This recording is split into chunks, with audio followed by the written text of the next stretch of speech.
This is an instructional video about modeling expressions. And our essential question is, how do diagrams help me find equivalent expressions?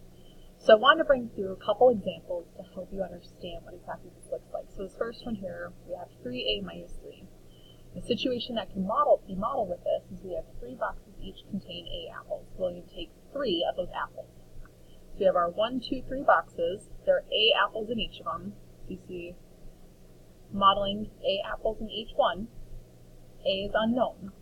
And William takes 3 of them. So in this one box, I circled 3 and I crossed them out.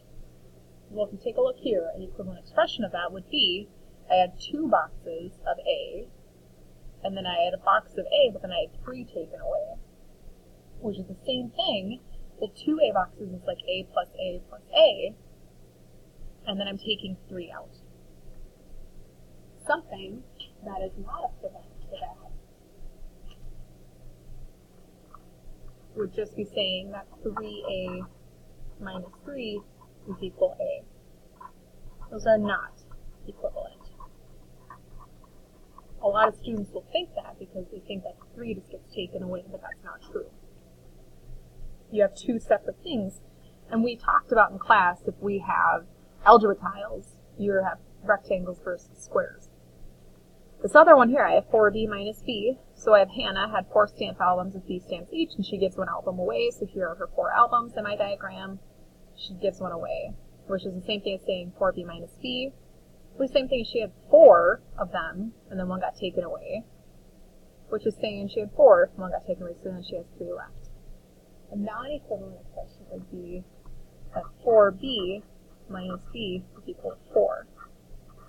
That's not equivalent. And a lot of students also will think that that's true because they think b just gets taken away, but it doesn't. Those are 2 separate things. So, let's look at an example here.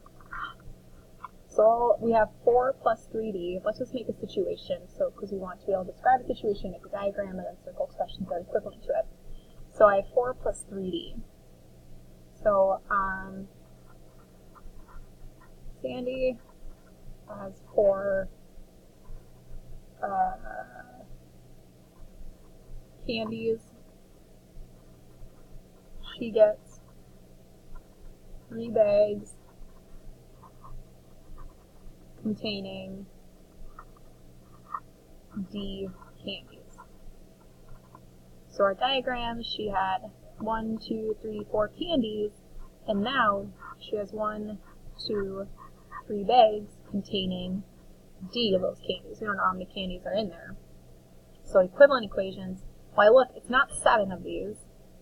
I notice I have 1, 2, 3, 4, and then I have 2, and then I have another one being added, so that one's equivalent. But I also know that I have, actually that's a typo there. I know that I have 1, 2, 3, 4, but then I have 3 being added on too. And so it can be 4 plus D plus D plus D. So that's a way that we can write, or we can use models to help us figure out equivalent expressions. And there you go, that's about it. So that's what you do when you're looking at modeling expressions to help us